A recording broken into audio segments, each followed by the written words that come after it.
This is the Marcia Week Show, and we're coming to you live from Barbados.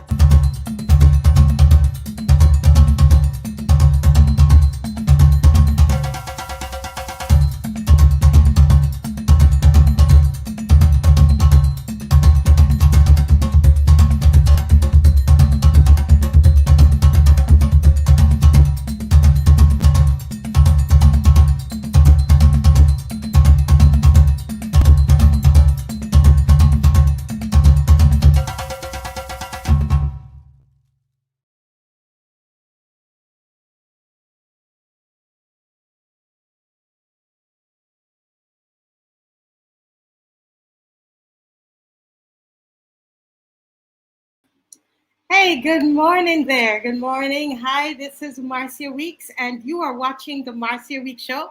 And we're coming to you live from Barbados, sunny, beautiful Barbados. And today is Independence Day in Barbados, and it's a great celebration all over Barbados. You could smell all the wonderful local foods coming through the window, because we keep all of our windows open, the curtains flying. It's beautiful sunshine here in Barbados. And you're smelling the conky and the fish cakes, and everything is happening.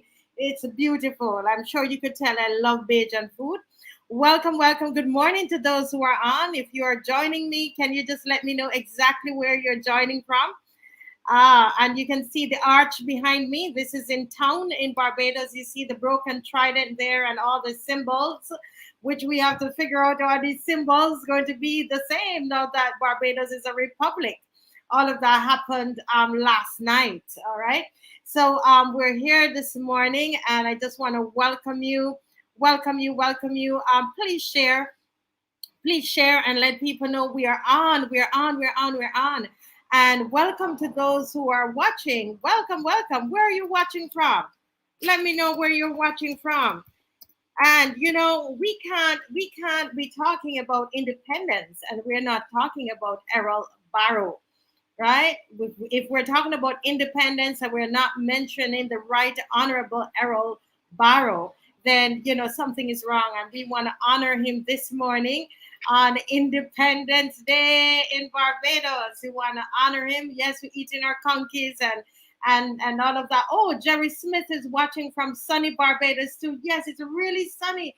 Normally you get some rain. It was drizzling a little bit this morning. Oh, Lisa Lil is from Barbados as well. Lisa Lily, welcome, Lisa, and please share. Let people know we're on. We're not normally on a Tuesday morning at 10 o'clock in the morning. So I need you to share. Joel King is on from Barbados. Wonderful. Okay, guys, so share and let people know that we're on. And so this morning, as we remember Errol, the Right Honorable Errol Walton Barrow, I want to share the trailer of a movie that I did on him. And this was done in 2016, and it was my absolute honor to be part of that. And I will tell you, I read a book in Canada. I was visiting Canada, and someone had a little book inside their home on Errol Barrow, and I read it, and I tell you, I cried. I cried my eyes out, because I saw the commitment, I saw the love for his country, the integrity of this man, and I thought, my goodness, this story needs to go to the world. They need to know about Errol Barrow. And I came back to Barbados, went to the Minister of Culture, who was Minister Stephen. I can't remember his name now. Why is it slipping me? But a wonderful man. And I went to him, shared the idea with him, and he said, of course. Hi, Damian Preston. He says, Christopher Pear from Jamaica watching. Please share, guys, and let people know we're on. And he said, go ahead. And I think it's a great idea. And I'm glad that we did that. So I want to, in honor of him, I'm Stephen Lashley. Thank you so much, Joel King from Barbados. How could I forget the Honorable Stephen Lashley? Let me just share the trailer with you this morning for those of you who have not seen it yet, and then let you know where you can actually watch it. All right. So here is the trailer for the Barrow Freedom Fighter, the movie.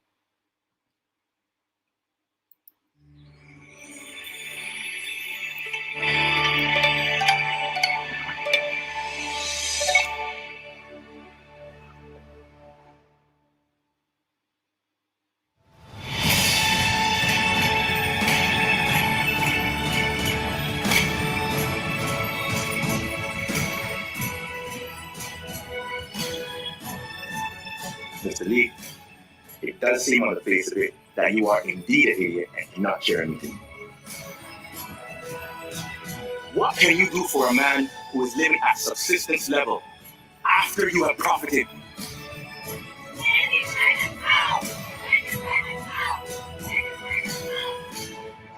I want to know what kind of mirror image do you have of yourself. This is what I am concerned about.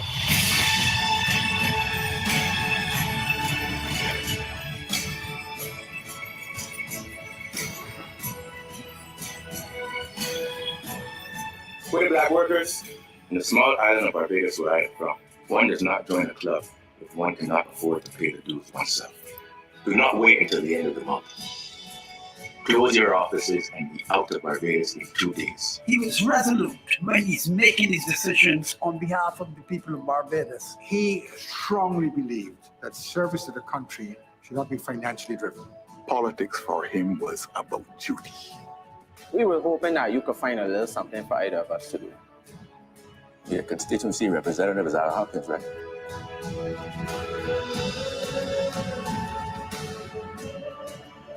It's about that piece of land in St. Lucie that belonged to my father. I am not signing this. What are you doing in my house at this hour of the morning?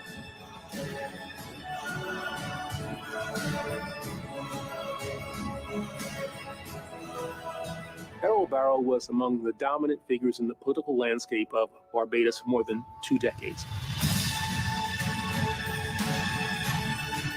Nobody has ever been revered in history for having become the richest man.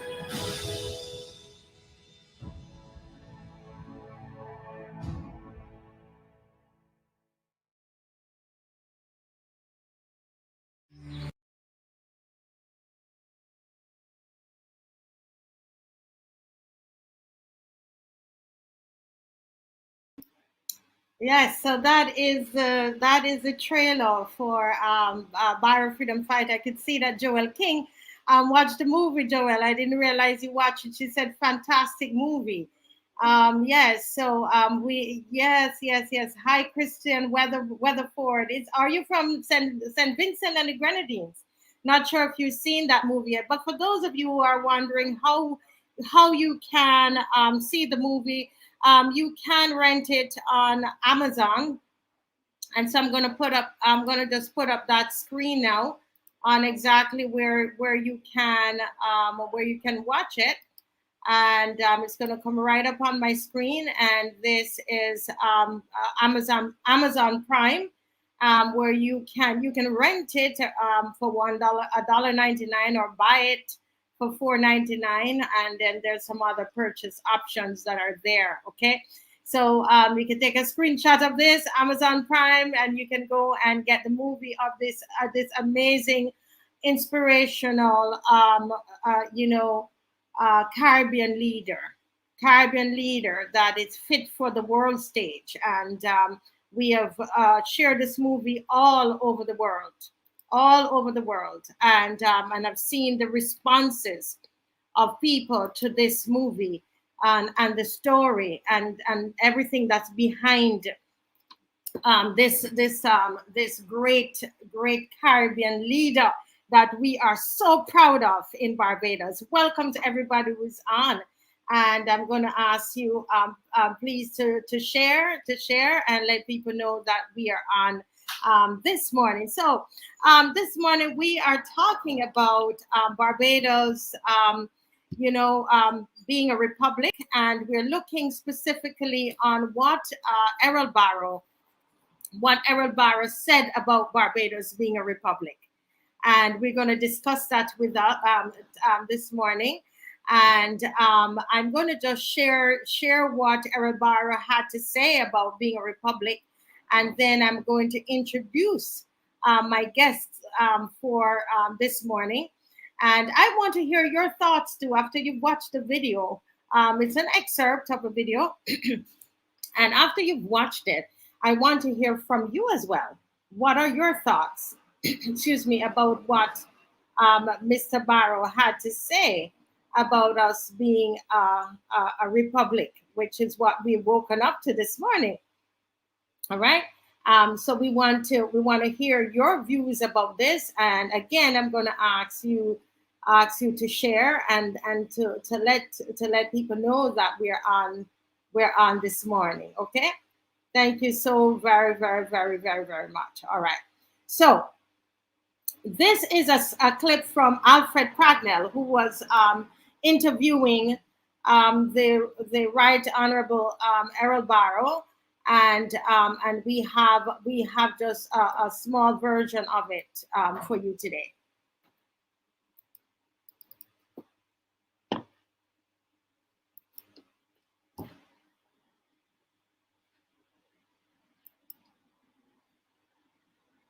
To the wise.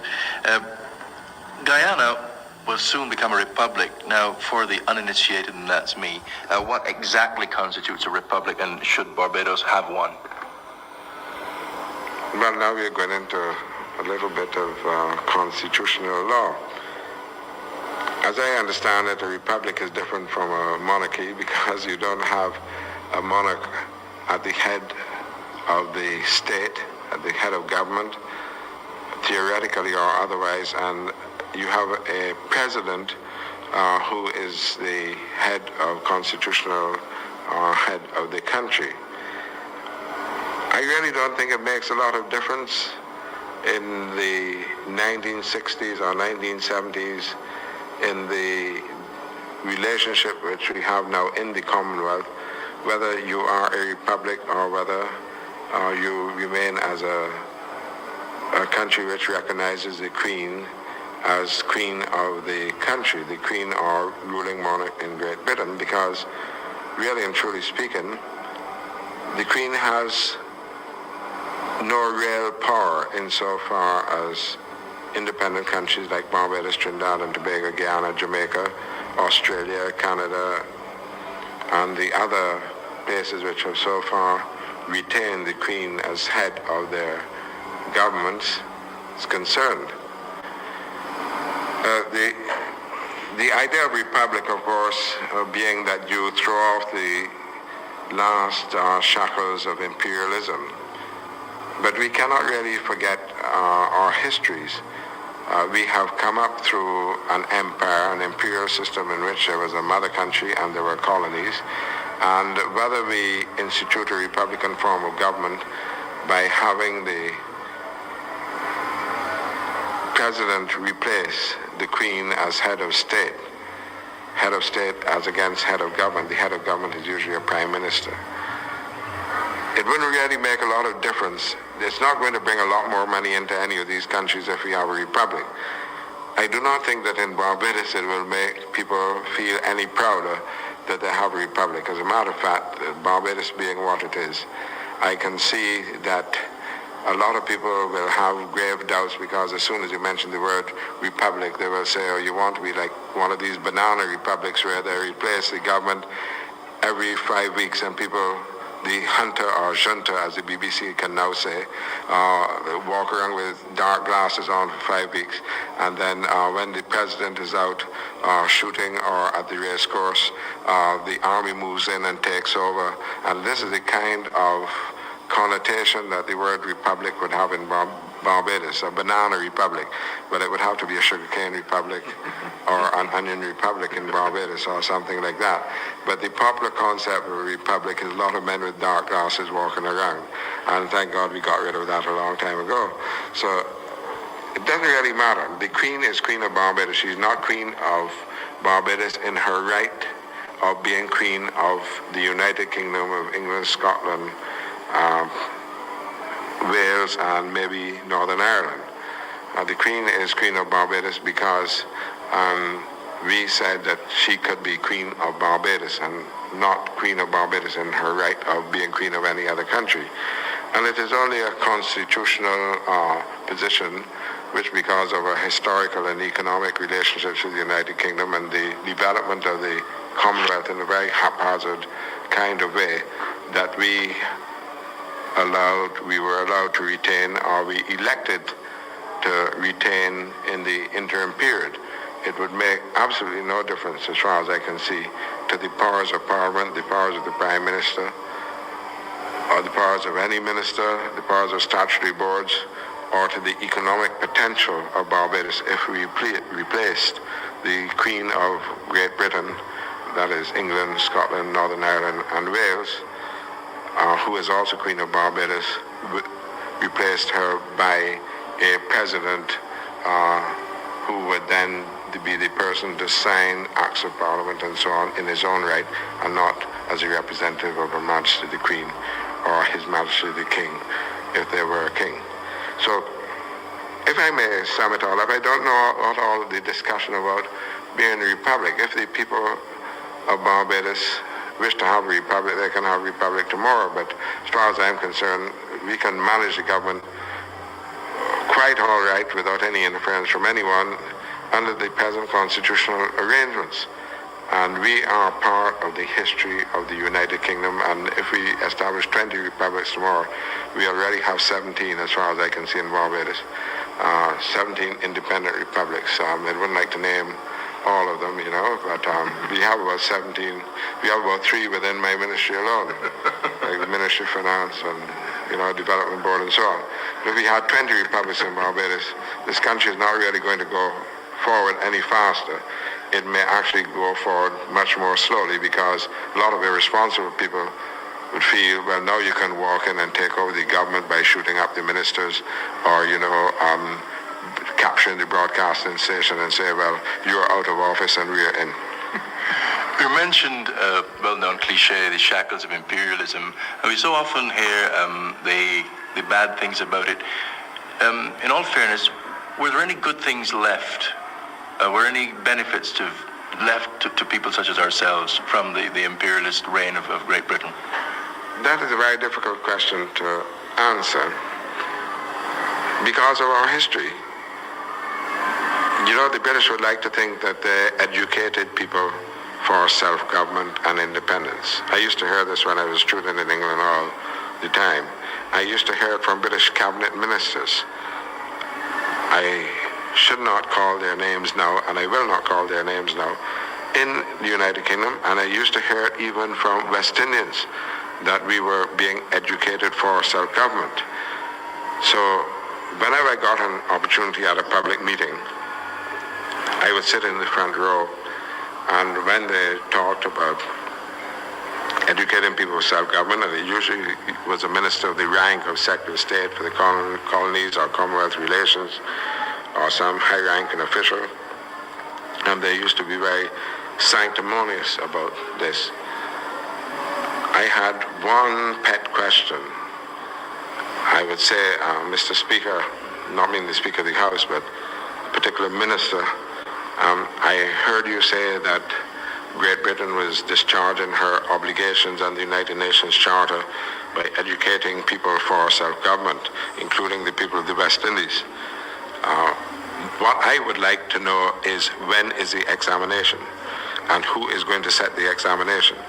And then there will be thunderous applause, and the speaker himself sometimes would applaud and wouldn't answer the question.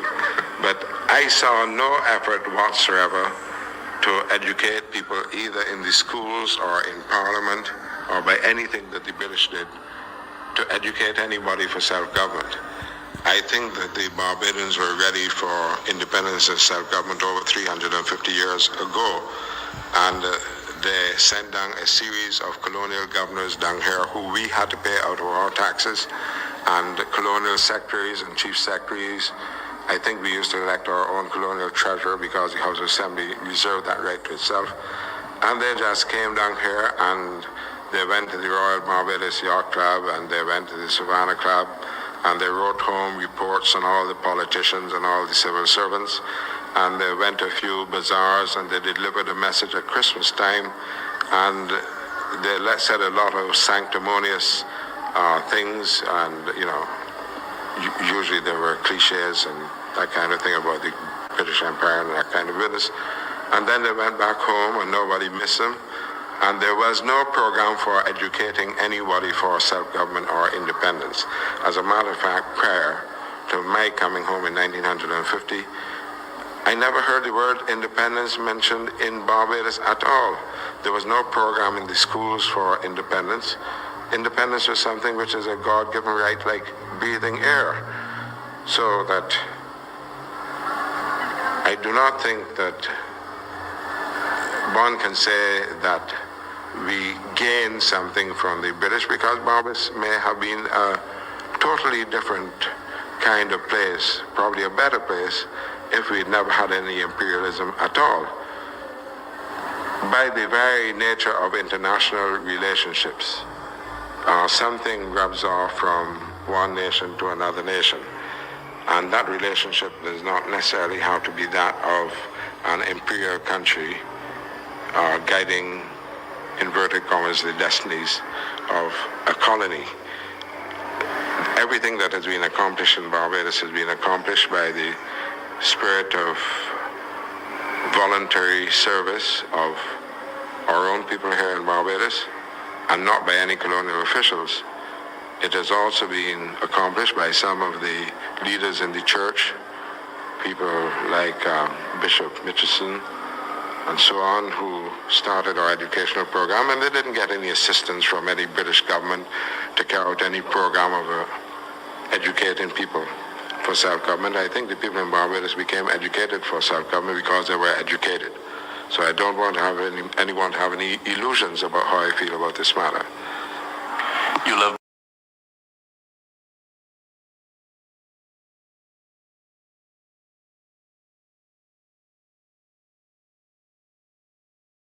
And yes, that's the Honorable ERROL Barrow talking to us about Barbados being a republic, and he had quite a bit to say.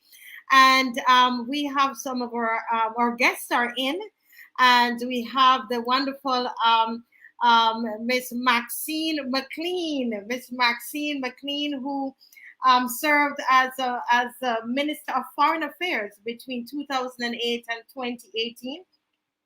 She studied at University of the West Indies, Ohio University, and Louisiana University. So we are really, really happy to have her. She's an educator. She's also a film producer as well. And so it's great to have her here with us. And I also have Mr. Sean Tudor. And Mr. Shawn Tudor is no stranger to us. And we're so happy to have you, Mr. Tudor. And as I'm talking to you, I am literally trying to find your bio. But there's so much I can say about you, sir. And it's right here at my fingertips. You're an experienced FX trader and technical analyst of over 20 years. Wow, trained in London and worked there for several years. Former CEO of BADMC, active trader and trainer in FX trading, and an ordained minister. Welcome to both of you this morning. Happy Independence. Great to have you. Thank you. Happy Independence to you. Great to be here. Yes, wonderful. Thank you. Right. Okay, want to make sure. Yes, thank you so much for being here. So we listened to Alfred Pragnell, who was the interviewer on that piece with ERROL Barrow, and this was at the Barbados, done at the Barbados Radio Fusion many years ago, I think in the 60s. So I want to get your opinion on your thoughts on what our founding father had to say about Barbados being a republic. Can I start with Ms. McClean? Yes, thank you. And let me say I'm happy Independence again, and thank you for inviting me. You said many years ago, and I will probably give you a clue as to my age, because I remember that interview, and it is excellent to hear the voice of our first Prime Minister, because many of us hear references to him but don't know the original comments. If I am to try to locate my response to that, I think you first have to contextualize the time. That was back in 1969, just before Guyana became a republic. I think at the end of the day, the clip that you shared pretty much allows us to see the several issues around becoming a republic. So I think he was responding to perhaps some concerns, because we would only have been independent for about just under 3 years, because I think that was before November 69. But many of the issues remain the same. The political system that we have, and from what I understand. So I share, to answer your question directly, I share a lot of your views. It is not, as we wake up to tomorrow and as we woke up this morning after midnight, a lot would not have changed. The important thing is we no longer swear allegiance to the Queen. His point about her relationship to Barbados as head of state versus her relationship to the countries in the UK, England, Ireland, etc., is very different. And she served, in a sense, it was a ceremonial position.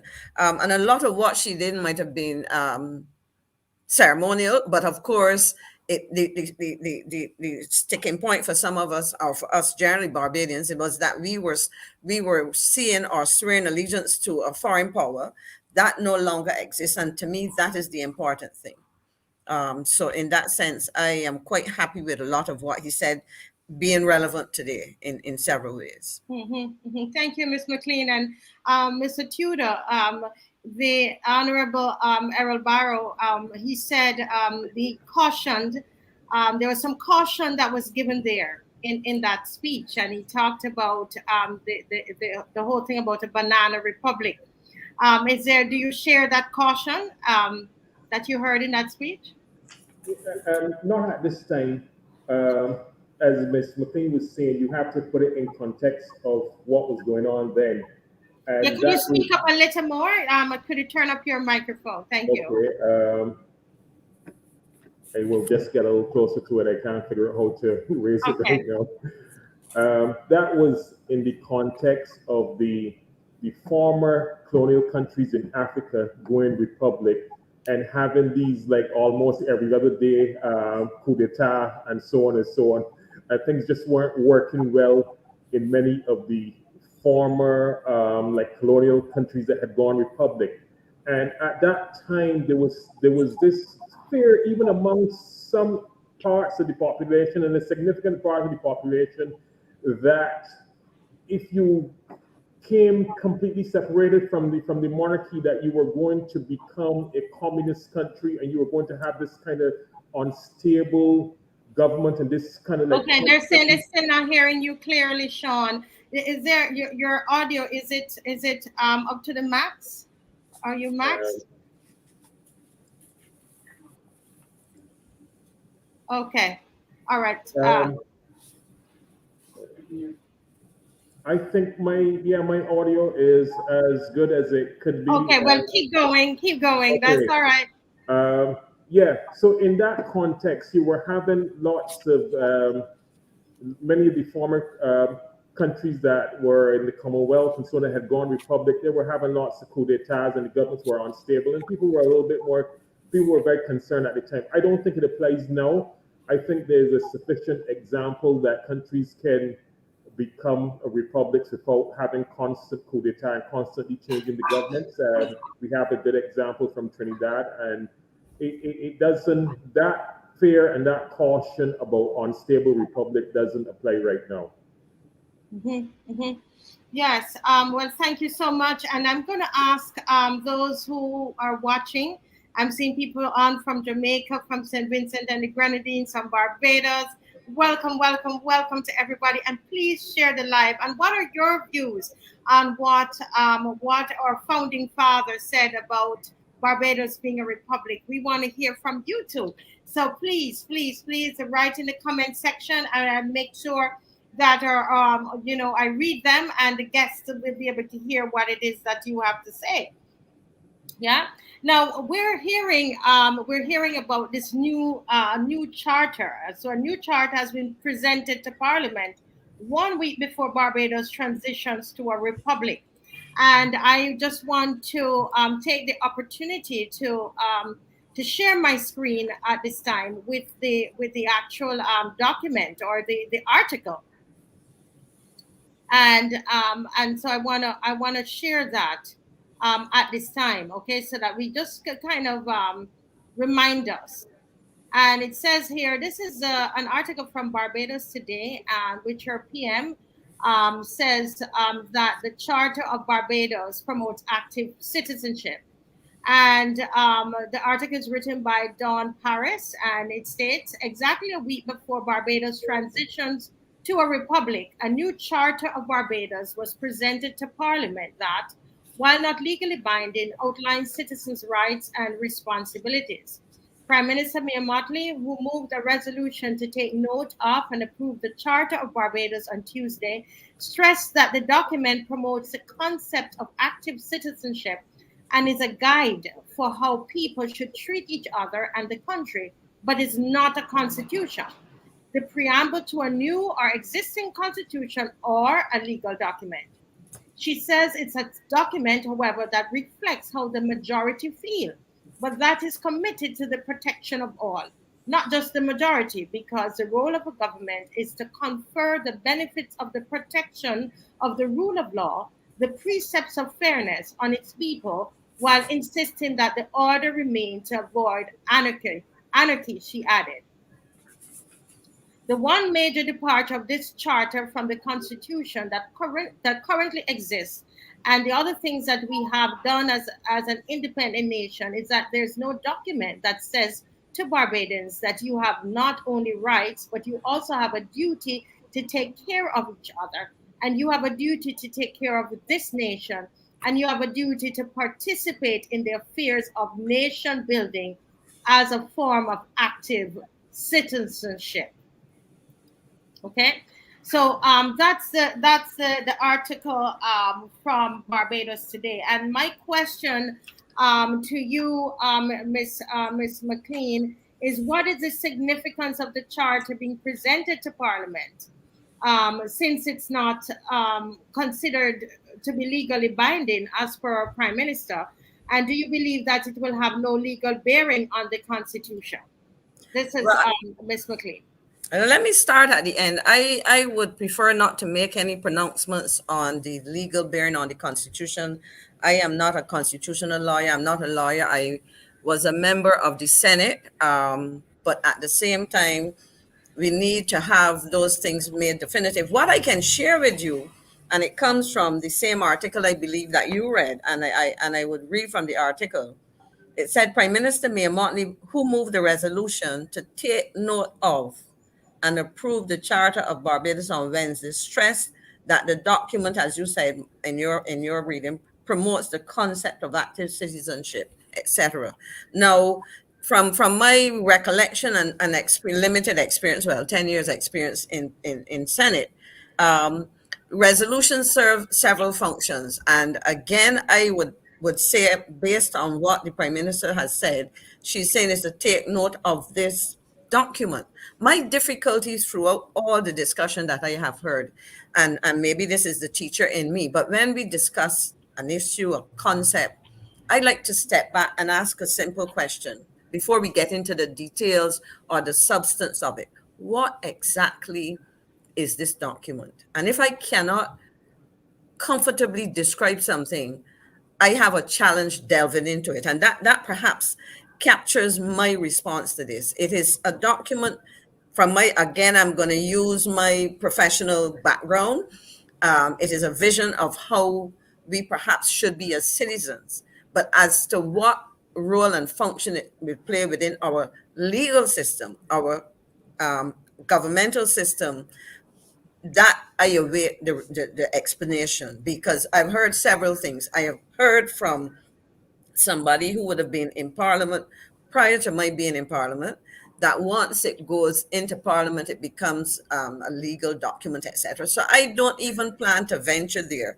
What I will tell you, it raises concerns for me, because I believe at this stage, where we had a process gone through, and I researched this because I have been following the discussion, I cannot find anywhere documented something which says this is what this is and this is what its purpose is. And therefore, when we look into the content, the substance, the details of it, it explains. But for me, what I've read, and when I look at the resolution that went to Parliament, it is to note something which speaks to and I use the words again, the rights and I would say duties or responsibilities of citizens. This is what we would want Barbadians to look like. But I would call on the Prime Minister and the government officials to come back and tell us in very simple terms what this is before we start delving into what the contents are. Yes. Thank you so much, Ms. McClean.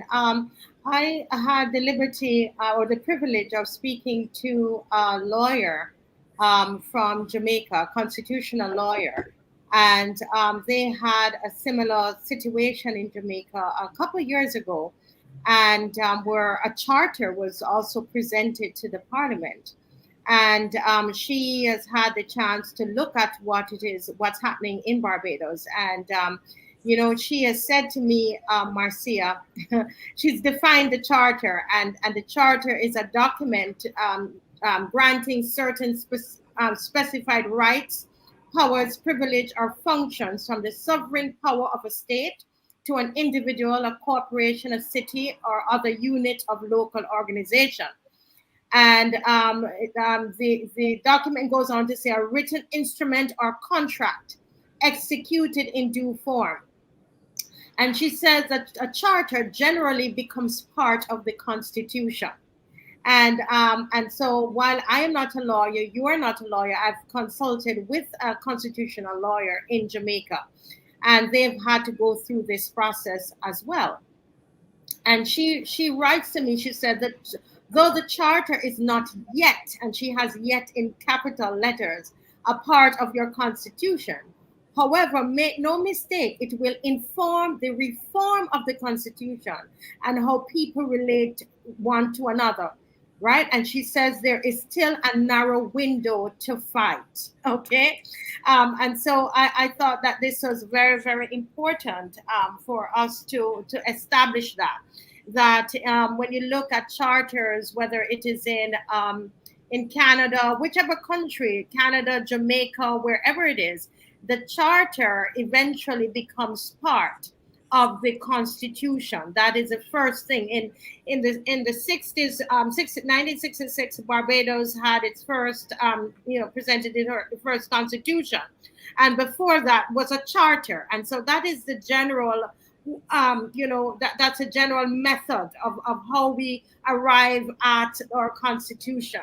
And in Canada, Australia, I did quite a bit of research on it this morning.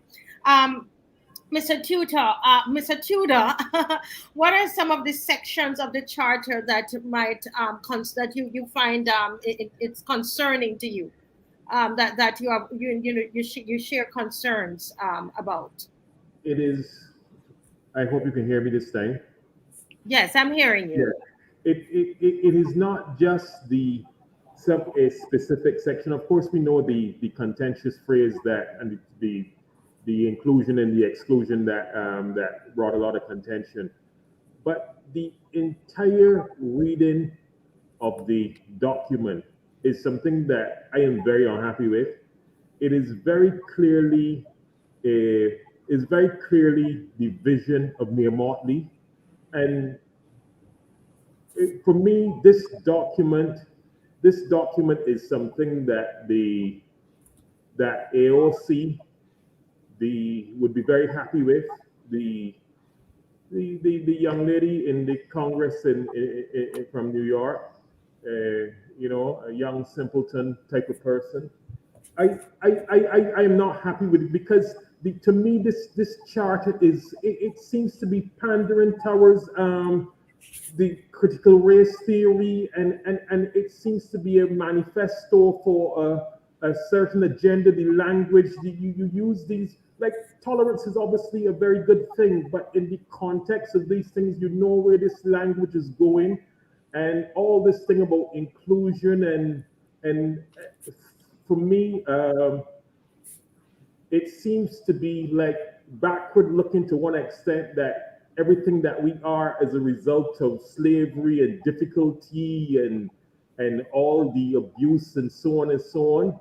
To me, it is just a typical, very liberal, something that the progressive socialists in the US would be happy with, something that the critical race theory would be happy with, and I really don't think it reflects the values of the majority of Barbadians right now. I think it is very much Miss Motley's vision for Barbados and the kind of society that she wants.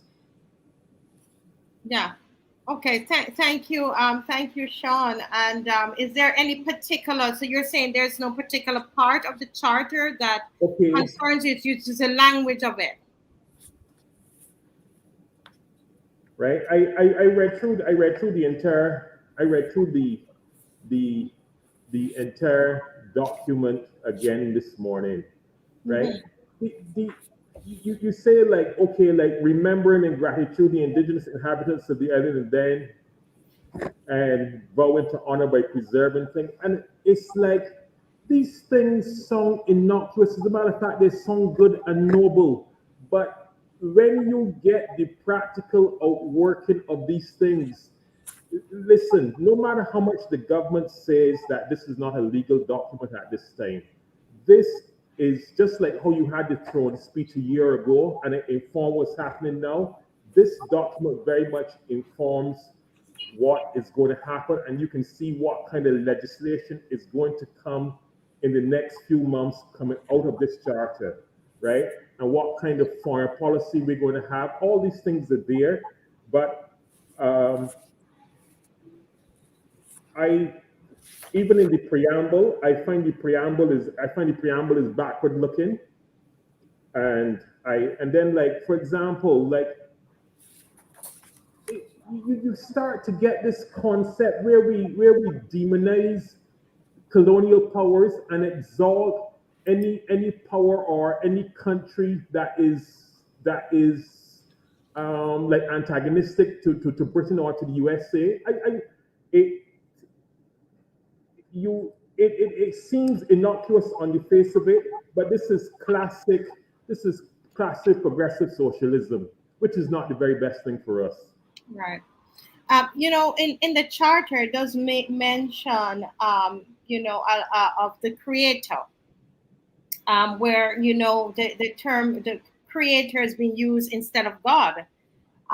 You know, and so I want to get your thoughts about that. And the idea is that where creator is being used so that we could be more tolerant to others, other religions. So what are your views on that? That we know exactly where that is going and where that will end up ultimately. Which is where? If the creator and God are the same, why change it? So therefore you mean something different. So you're using this general nebulous term because all of this inclusion, every time you see these things about increasing inclusion and tolerance and so on, it ultimately leads to the suppression, and ultimately the desire is the outlawing of Christianity. Let them say whatsoever they like. All of these things ultimately end up moving towards the suppression of Judeo-Christian values. And that is the difficulty with all this. It starts off very small and it becomes progressive, and it goes step by step, step by step, step by step. Like, for example, in the United Kingdom, you had to shift from saying, you can't say Merry Christmas, because that is an offense to people who are not Christian, especially one particular faith. You have to say Happy Holidays. It's punishable to say Merry Christmas under certain circumstances. So when you see the start with let's move God and put creator, it will keep going. Let's say tolerance and inclusion, but ultimately you can watch the progression.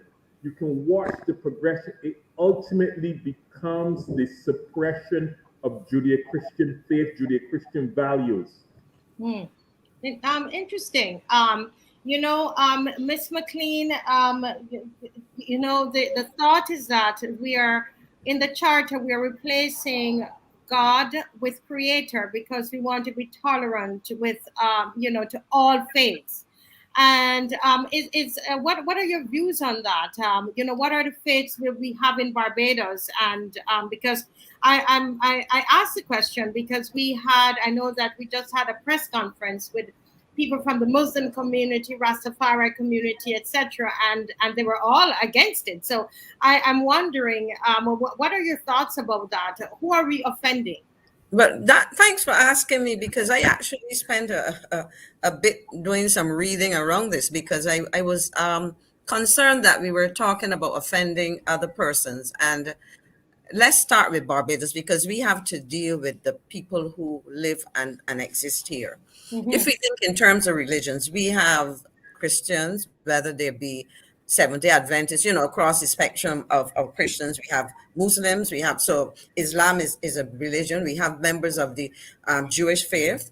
And if I take those three together, those three religions basically subscribe to the sovereignty of God. Okay. So if you look at the percentage, and then you can go through Rastafari, as you mentioned, they recognize the sovereignty of God. I even look, because I remember I used to go down Bay Street. There was an area there where the Baha'i faith tended to, I think they had a reading room or something.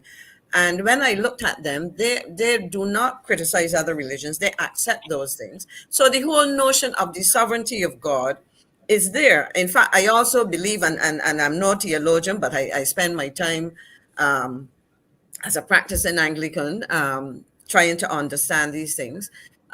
God is the supreme being. He is the creator. So the word creator describes God.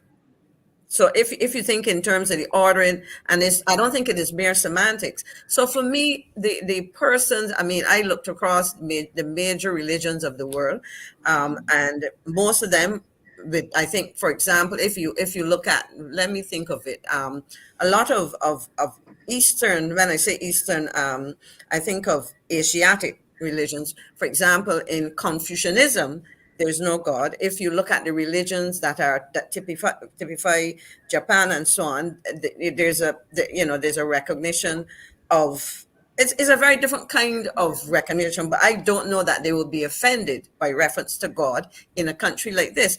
One of the things that concerned me, because after following my church service yesterday morning, I turned on and I had a chance to see part of the national service.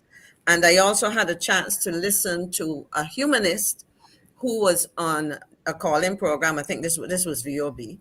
And he was expressing concern that we had a religious service. Now, we're talking about tolerance, and here is a group that I would say is in the minority, but they want to insist on pursuing their approach. Now, they don't, and take an atheist doesn't believe in creation. So to use the word creator or God is going to be offensive to an atheist.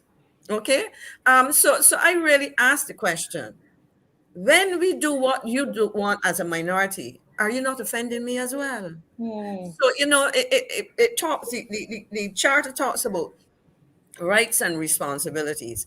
And to me, I find it ironic, and they can tell me otherwise, that the very people who are shouting loud about tolerance are being extremely intolerant to the majority. And so, so I really have a difficulty and in this, the notion of creating, and I challenge my Anglican clergy, to whom I look up, to tell me, what really is the damage done in a country where we are largely God-fearing to do that. If I didn't believe in God, I wouldn't be offended by references to those things. There are other things that I don't believe in. I'm not offended by them. I acknowledge them, and I try to understand, but I am not offended, and I will in no way impinge on those people's rights. But I am getting concerned. And you see, it brings me back to the ambiguity, because I listened to Sean's contribution about his many concerns. I'm not sure that I can't say I don't share his concerns. I look at the wide-ranging coverage, and I accept the value of a charter which speaks to the ideal kind of citizen. But when you start to break it out, and I find it interesting that you highlighted the attitude of other countries where people will soon tell you shouldn't be wishing people Merry Christmas, or you don't have prayers in school, etc. I think that this opens the way for a lot of discussion. And herein lies the rub for me when we look at how we proceeded to this republic. Because if we look at this charter, and you heard my comments when I first responded to your questions, so I wouldn't repeat them. But at the end of the day, I am uncomfortable. Maybe I have a simple mind, but I am uncomfortable talking about something which I am not clear what it is. Because don't tell me what it is by telling me look at the articles or the sections. Before I can look at the section, or before the sections can make sense to me, or before I can reasonably interpret in my way the sections, I need to understand to what do those sections refer? Why are those sections there? How does it help us to understand the purpose of this document? And so really and truly, one of the things I would want to flag for government is that they stop and don't tell us go and read it, because that's what I was hearing on the radio and commentators and political officials saying, go read the charter. But I want to read in an informed way by understanding exactly what is the place of this charter in my life going forward, and that of my son and all of the four generations of relatives and others, and and the people in this country and those to come. Yes, yes.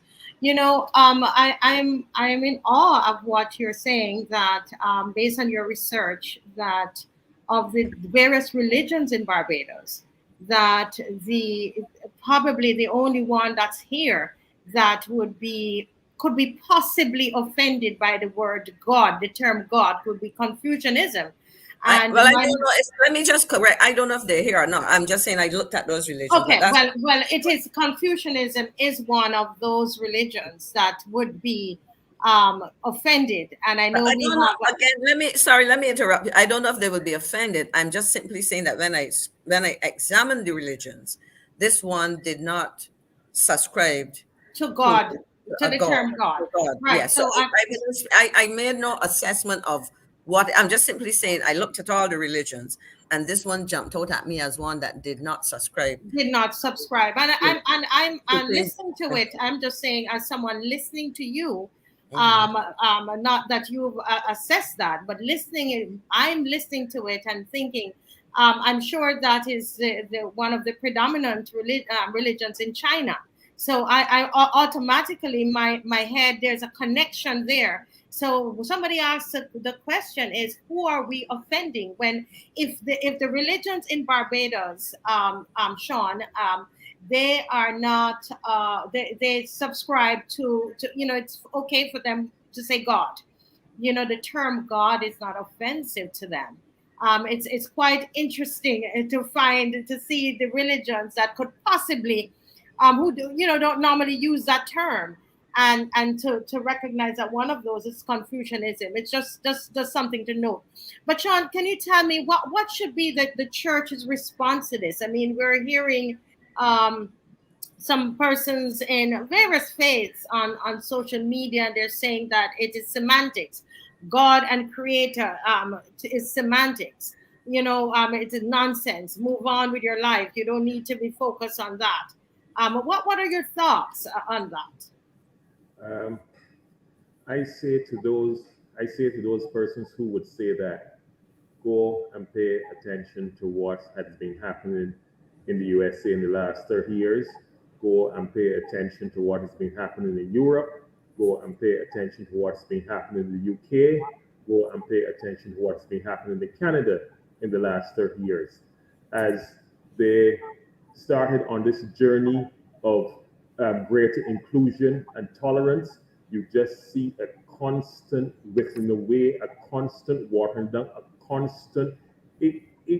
So all this inclusion, the only religion that is actively suppressed and pushed in the background is Christianity, and that is the difficulty that I have with it. And for me, this is just the thin edge of the start of a process of trying to suppress and ultimately outlaw Christianity. And it is a very vocal, but well-organized, very tiny minority of people in society who are extremely well-organized and well-funded, who drive these agendas and push for these legislative changes and these changes in wording, because it goes somewhere. There's a goal to it. There's an ultimate end to it. And I think that church leaders who say, "Oh, it doesn't make a difference. Oh, God is the creator," and so on, I think they are uninformed and underinformed about what really is going on in society. It's but as you know, it's as you said, they're not informed, and someone is writing here that to go and read when they say to go and read the charter, that it's intolerant to those who are unable to read or to comprehend the language that is in the charter. And this could be a lot of people. They should have broken it down for the simple, the old, the young, those with little time. They're making bold assumptions and showing no care by saying go and read the document for something that is so important. And as we're on the show, I'm getting information from lawyers, even in Barbados, saying that this, let me read, I'm hearing from lawyers here in Barbados who are aware of the show, and they're saying that the charter will inform the constitutional changes that we're going to have in Barbados.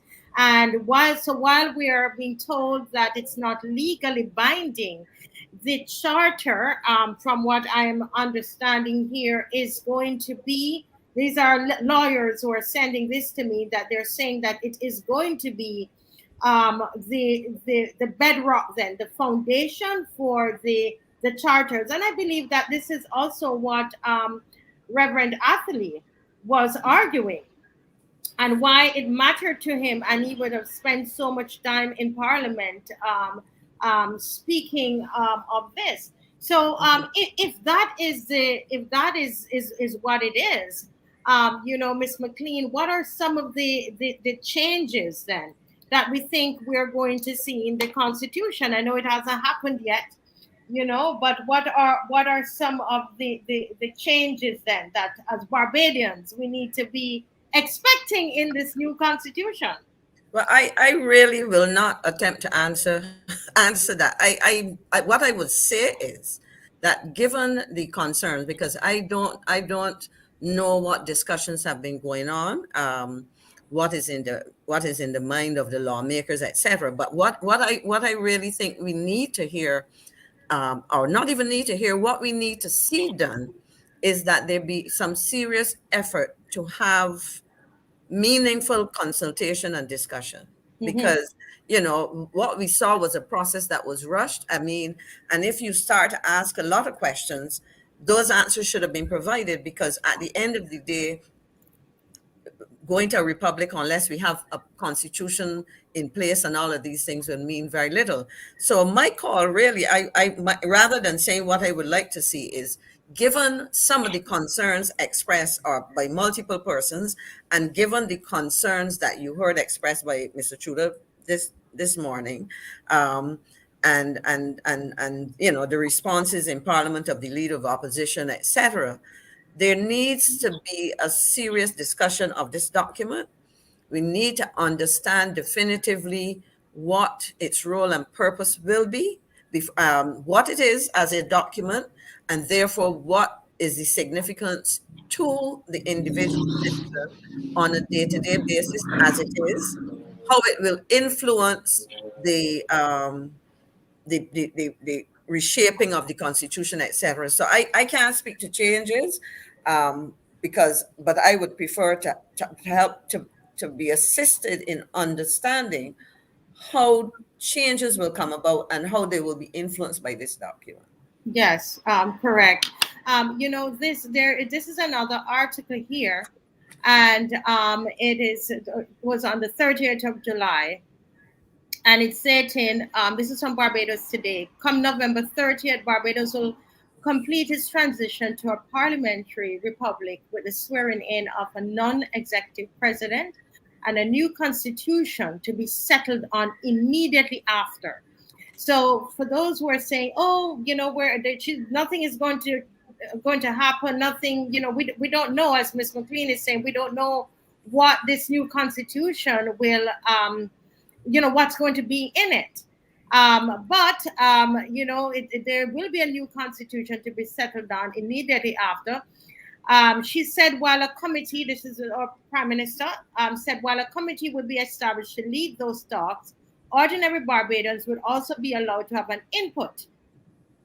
The conversation will be led by the Republic Transition Advisory Committee along with other members of civil society and government, because there must be a charter of Barbados that is established and brought to our parliament before November 30th, such that we enter the morning of November 30th committed to the charter of Barbados that reflects the essence of who we are and what we stand for.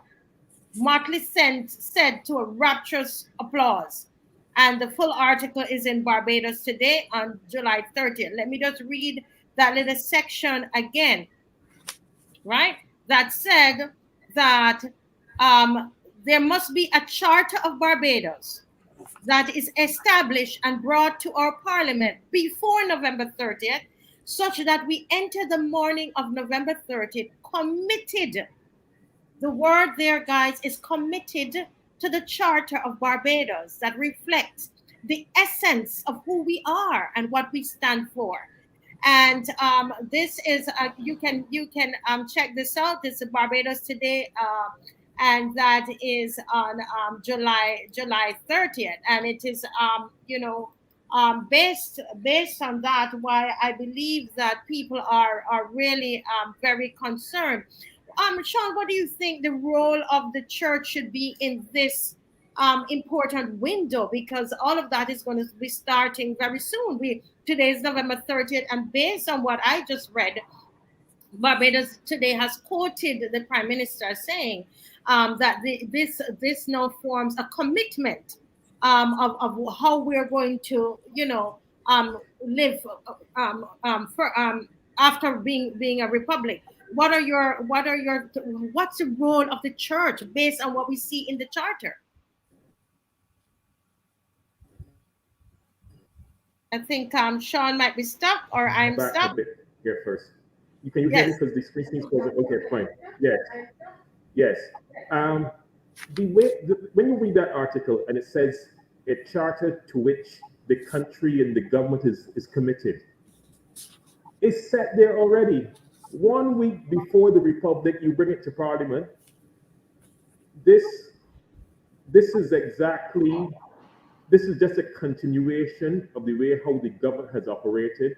The difficulty with the Westminster system of government, the Westminster model, it didn't envisage that kind of majority in Parliament, and so without the opposition being able to influence the legislative agenda, and the Westminster system of government does not have like a legal framework for people's, like empowerment, people's movement in their people say type of thing.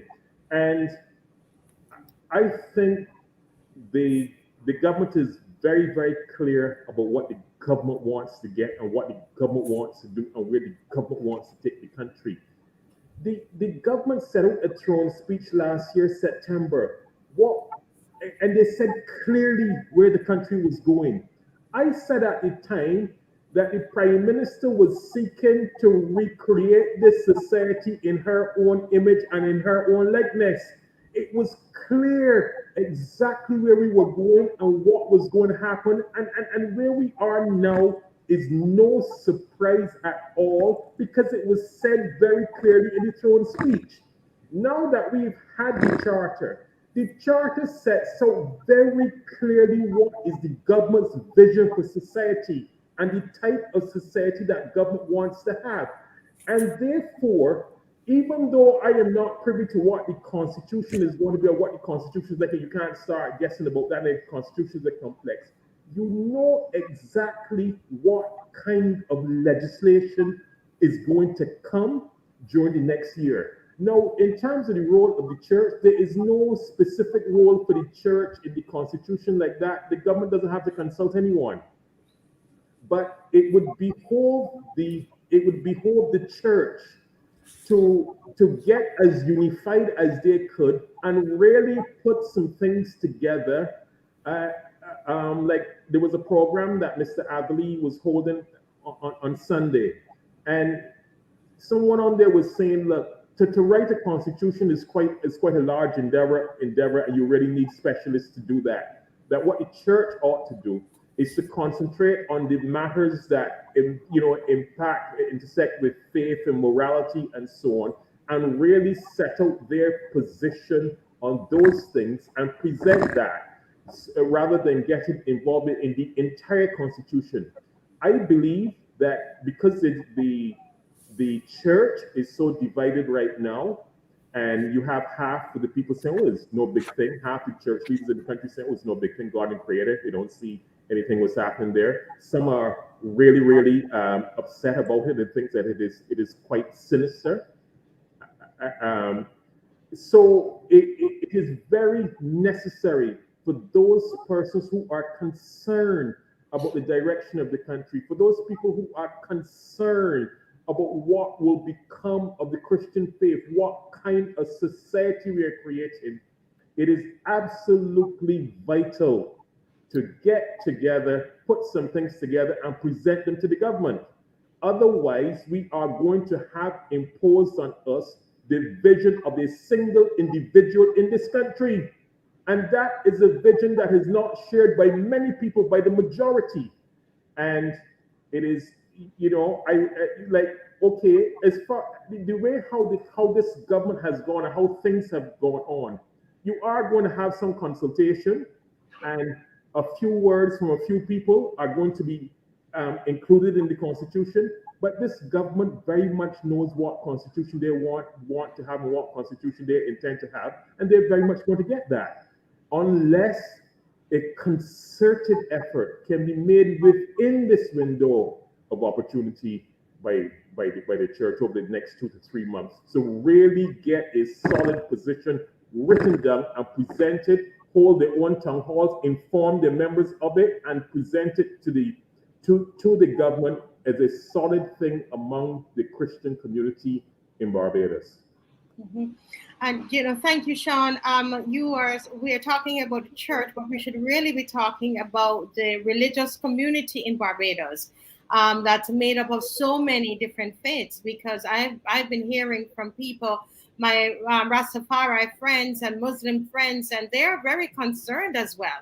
So it is not just the church, but it is all religious faiths that are being that are concerned right now about this charter, which the Prime Minister has said, based on the July 30th article, that this is now would be a commitment that we go into the Republic with as we form our new constitution.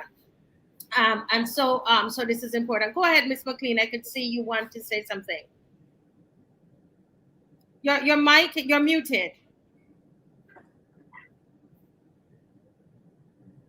I did that because I was shuffling some papers, trying to find some information as Shawn was speaking. And I went back to the article, I think is the one you mentioned by Don Harris. And I looked at it here because we're talking about consultation, the charter that we have, which went to Parliament and so on. But let me just look at something here, then I'll comment. It says the charter was created following consultations led by the Republican Status Transition Advisory Committee that hosted sessions with the general public. And it went on to list civil society, faith-based organizations, the LGBTQI community, the Barbados Association of Retired Persons, and the Barbados Council for the Disabled. Fine. You consulted. Were they asked, haven't been consulted, to look at a draft outcome of that consultation in the form of the charter?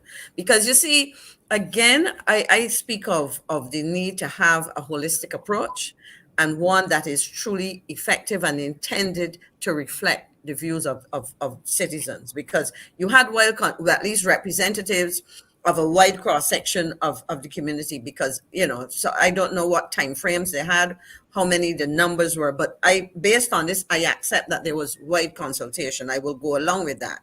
But my question is, having consulted, how are the suggestions of those persons consulted reflected? Were you able to go back and check? And I'll give an example. I get a call from a reporter for a comment on something, and I said I will comment, but you must commit to show me what you're writing in relation to what I purported to have said.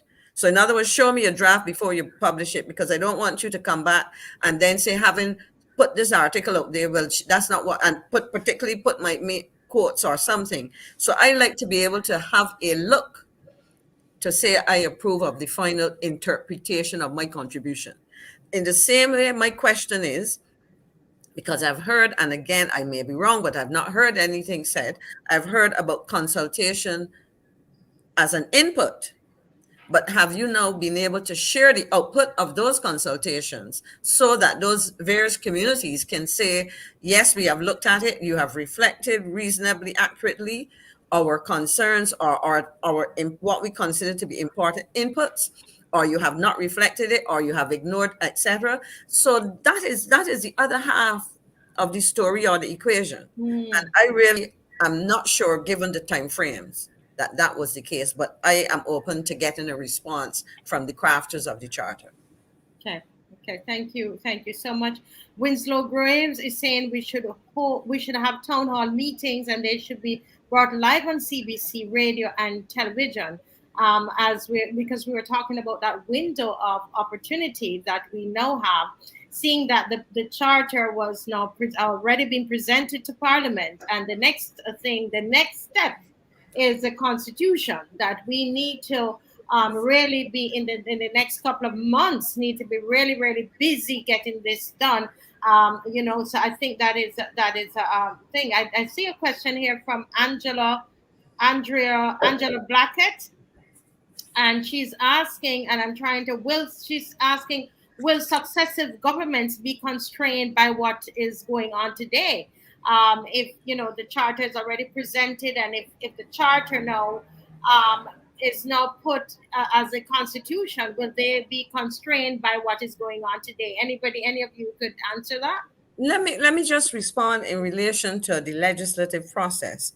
Constitutional reform, any changes, basically, I'm saying, to the Constitution right now will require 2/3 majority of parliamentarians.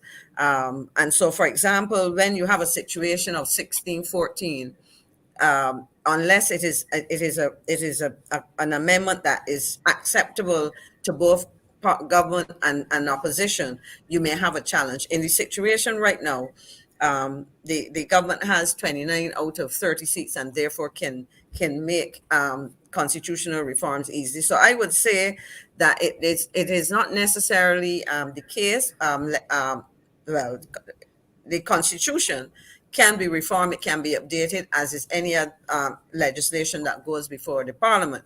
So, for example, in relation to the discussion that we are having now, where there is several suggestions, and certainly the understanding of most Barbadians who are following this issue, that what is contained in the charter can and will influence any constitutional changes that will be necessary, and perhaps even if not absolutely necessary, considered appropriate or useful. They will go into changing the Constitution, but there is a current process for changing the Constitution. So nothing there can be considered cast in stone forever, but there is a process there, and it is intended also by the percentage to protect the citizens and the country from, for want of a better word, frivolous changes being made if you require, let's say, a simple majority or whatever. The Constitution is considered sufficiently important that it has that safeguard of a 2/3 majority. Wow. The only thing, as Sean said earlier, that we don't have that luxury right now. It's not our reality. Go ahead, Sean. You were And it saying. is precisely because of that point that Ms. McClean made that it concerns me that even if let's say the government is able to drive through this new constitution, by the means that they have driven through everything else, and you have the next parliament, even if there's a new government, chances are you may not have a 2/3 majority, and you will literally be stuck with Miss Martin's vision of Barbados, stuck with this, and you'll be living the reality of what was created then, and you will find considerable difficulty in making amendments because you require that 2/3 threshold. Because, as McClean says, you really need to protect the Constitution, set that high threshold for changing, because the Constitution is an important document. You don't want it to be being amended constantly. Otherwise, there'd be no value of the Constitution. And so you do have to set a high threshold for amendments to the Constitution. And my concern is that, and that makes it all the more reason why concerned citizens need to have their input in the Constitution now. Because whatever is put through, you may have difficulty in the next parliament making amendments to that Constitution, and you'll be stuck with things that you're not happy with because you can't easily amend them with a simple majority. If I could, Marcia, I am smiling because I'm going back to the words of the Right Excellent ERROL Barrow, and I smiled, and I talked, when he talked about a banana republic or onion republic or whatever.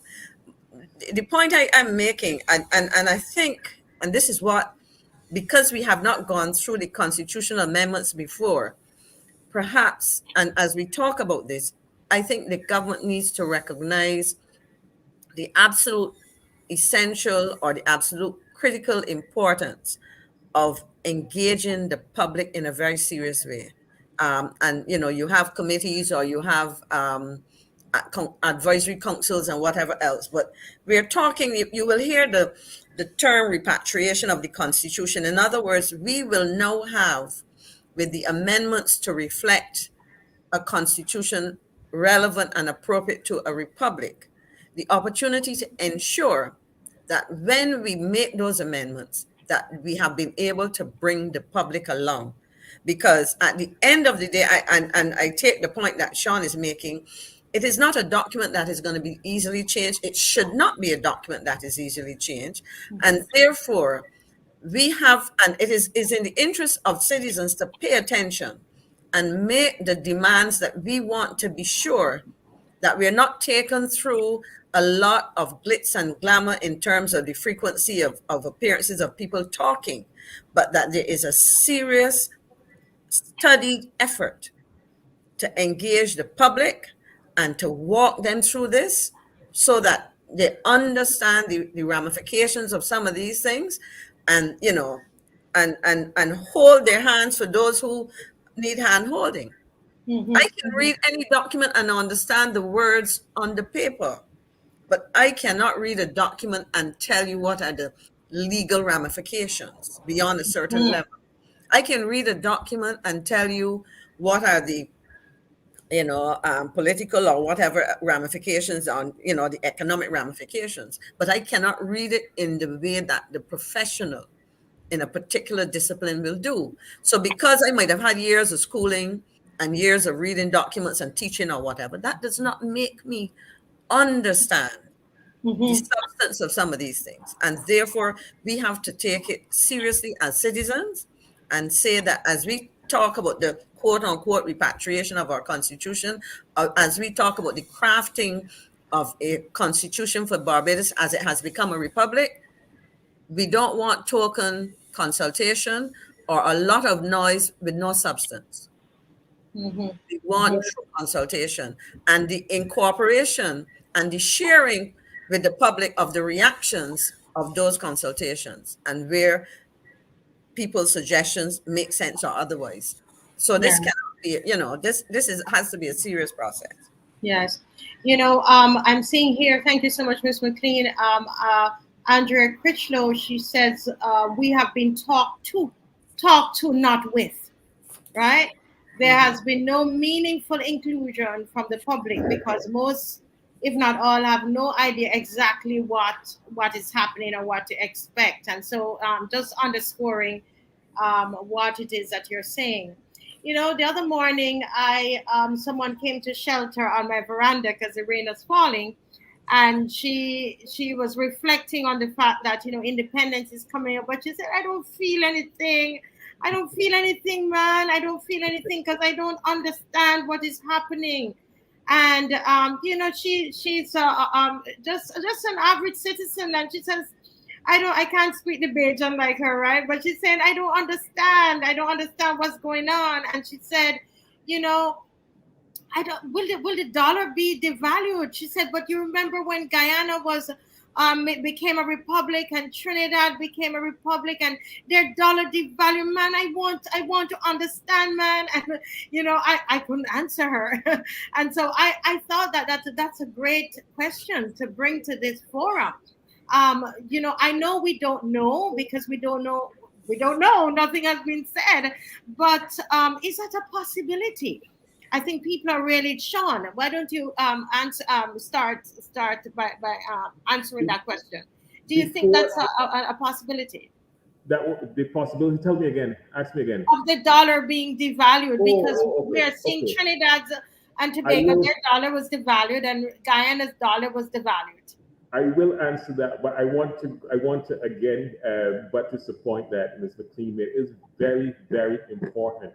One of the critical things that the government left out was actually explaining to people the implication of what would be the policy, what would be the outwork, and what policy would come out of this. You write something here like recognizing indigenous people and like recognizing the hard work of dismantling inequalities of the past and building sustaining strong communities and, you know, confront morally and sensibly problems and difficulties facing most vulnerable citizens through daily choices and action. Tell people what kind of programs will come with it. Each one of these, I think the government ought to tell people what kind of policy would come with it. Is Sean stuck? These interpretations and understanding of it depending on the way you're looking at it. And the government ought to, as part of the consultation, advise, government ministers should stand up and explain to people what kind of policy should come up with this. That should part of the consultation. And again, as for the devaluation of the dollar, that is economics and finance, and there is no straight line connection between the country becoming a republic and the dollar being devalued. The Barbados dollar is not going to be devalued. It isn't devalued this morning. Barbados is a republic today, and the dollar isn't devalued this morning. The dollar is still pegged to the US currency at 2-to-1. And the devaluation comes, you know, with things to do with foreign reserves and that kind of thing, and so on and so on. So it does not imply that there will be a devaluation in the dollar as with Barbados becoming a republic. It doesn't mean it wouldn't happen because of how things are, but it is not because of us becoming a republic. No. Right. So, Ms. McClean, just quickly, what are your thoughts about that? I know we don't have any facts, but these are some of the concerns that the average person has.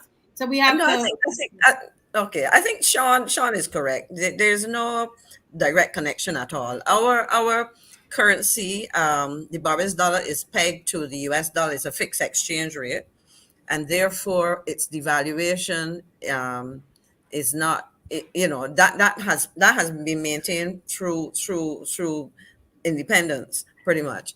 In the case of Guyana, Jamaica, because Jamaica is not a republic and they have had devaluation significant, but that has to do with economic conditions, policies, etc. So I don't think that is something people should worry about. It takes us back again to the founding father of independence, when he suggested we wake up the next day pretty much and things will continue. That is what it is.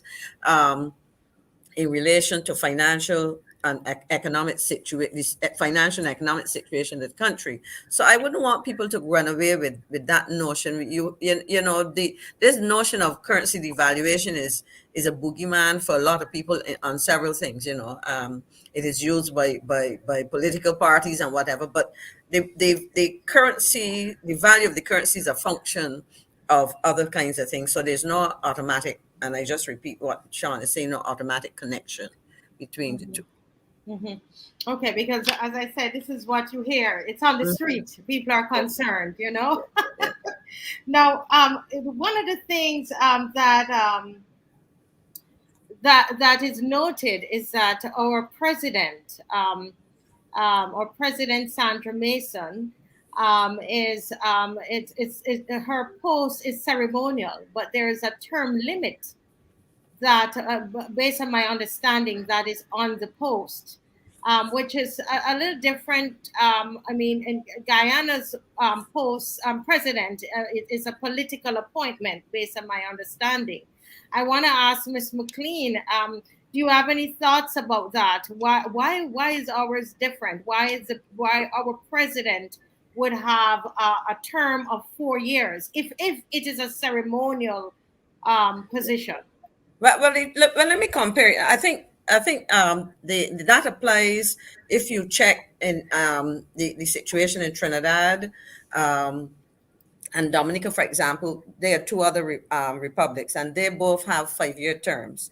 So the difference, and they are both ceremonial, you know, well, pretty much ceremonial, because they describe them. I might look for a description I came across for both of them. But so a term limit actually is what has changed, of course, in the case of Barbados, as you move away from the post of Governor General, is that there was a convention, I suppose, or an expectation that governors general served until they opted to make a personal decision to retire, as was the case with our the predecessor, Sir Elliot Bright, to our no president, our former Governor General, Sir Elliot Belgrave, would have retired. Other governors general would have died in office. But in terms of this, there's a term limit. What I find different, and perhaps somebody can help me understand why we have moved away from what obtains in Trinidad and Tobago and Dominica, where the term is 5 years, and in each instance, and ours is 4 years. And again, these are the little things that can be explained. In looking at Guyana, though, as you said, what we have in Guyana is an executive president, which is part of the political party system and the voting, etc. Whereas these are our ceremonial presidents are in the other three countries, Barbados, Trinidad and Tobago, and Dominica, they're appointed by or voted on. In the case of Dominica, they have a unicameral system, their House of Assembly, you know, and in Trinidad, they have a College of Electors, etc. But that's some details that you can look at. You know, so I would be curious to find out again, because I don't recall. I mean, I don't have all you know 100% recall of things, but I don't recall seeing an explanation for that 1 year difference between, because you know we tend to have very similar systems within CARICOM, and when it comes to our legislative and administrative structures. Okay, and thank you so much, Ms. McClean. And Sean, do you think, what are some of the changes that we should be expecting in this new republic? Just generally, what are some of the changes? Because I think people, okay, this thing happened, okay, what now? You know we're dealing with the charter situation, and the Constitution is going to change as a fact. But what are some of the other changes? Is it going to be more of the same? I think until the new constitution is in place, I think it is going to be very much the same. Because really and truly, the essence of what was put through is that you were changing from the Governor General to the President and being appointed, but the Electoral College rather than on the recommendation of the Prime Minister. And I don't think that much is going to change in the next few months, but you will have, but all the while as the constitution is being framed and so on to be brought forward, you will be getting legislation that is coming out of that charter, and the legislation that is coming will be radical and different, and it will start creating a different society here in Barbados. That is what is going to happen. You see, the one factor, and this is not a political show, but the one factor that has not changed this morning is that the Prime Minister of Barbados is still Mayor Mortley. The Prime Minister of Barbados was Mayor Mortley yesterday when Barbados was had a constitutional monarch at the head of state. And today, now on November 30th, that Barbados is a republic, the Prime Minister is still Mayor Mortley, and things will continue in the vein that they have been. And there are lots on that frequently asked questions. There are lots of small questions that people are, and the basic answer to the majority of the questions is no. The changes that people were asking about, the general answer is no. It's going to change the flag.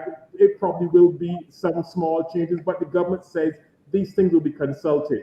So day to day, tomorrow, Christmas, very little change. January, very little change. But rest assured that legislation will come in various areas as we frame the constitution that will begin to alter society and alter how we do things here in Barbados. Mm-hmm. And so it's interesting. You're saying the only thing that hasn't changed is the who's prime minister of the country. Because we haven't woken up with an executive president. We have woken up with the ceremonial president, and the power of government still rests with the prime minister. So right? Say that again. Repeat that. I think we haven't woken up with an executive president. We have woken up with a ceremonial president, just as we had a ceremonial head. The Queen is head, and the Governor General is her representative. The power, the executive power, still rests with the government of Barbados. Still rests on the Parliament side, and the Prime Minister is still the Prime Minister. And therefore, the executive power, the power to govern, the power to decide what happens in the country still rests with the government of Barbados, and particularly with the Prime Minister of Barbados. Oh, okay. So the president, because it's ceremonial, doesn't have that amount of power. Do you agree with him, Ms. McClean, on that? You mean, well, no, I think the powers of the president are very much the powers of the Governor General. Of course, you would have heard last night, and I believe that should have been a proud moment for all of us, when the now president swore allegiance to the country and not to the Queen.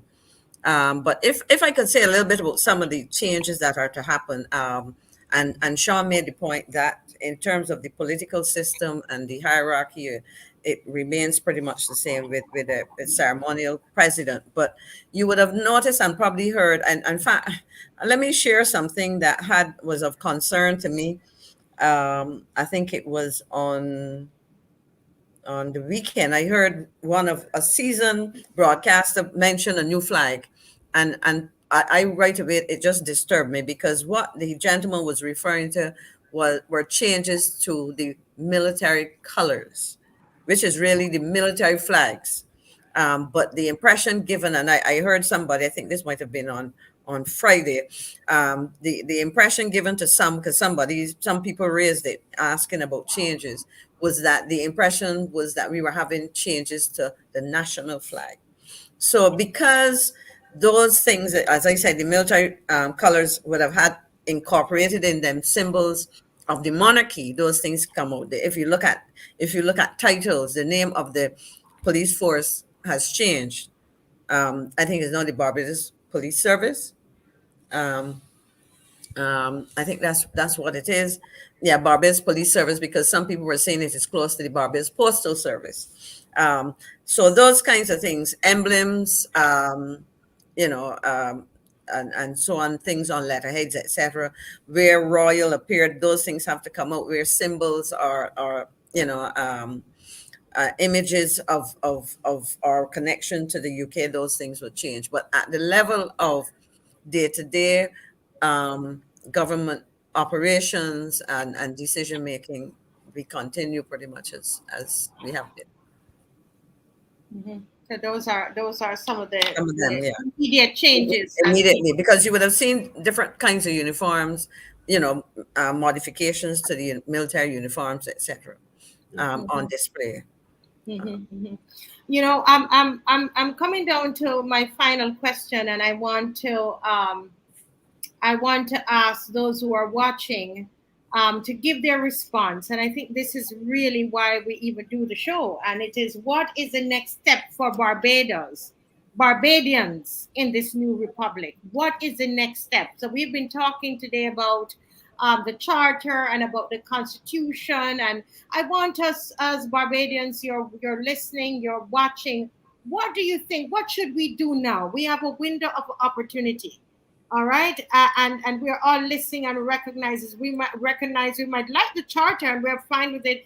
If you don't like the charter and we're seeing that is going to inform the changes in the constitution, what can we do? Somebody talked about doing town hall meetings and televising them on CBC and television and the radio. What are some of the other things that we can do? All right, so think about that question, and we're going to come back to that. But Miss McClean, many are asking why they did not see any past parliamentarians or ministers. Not sure if they were there, but I'm just asking some of the questions that people have at some of these events. Normally, I remember when Barbados was the 50th independence of celebrations. That I remember seeing people from all cross section of life, all political, parties. Everybody was there. I remember doing the film Barrow, which I showed the trailer for at the beginning of the show.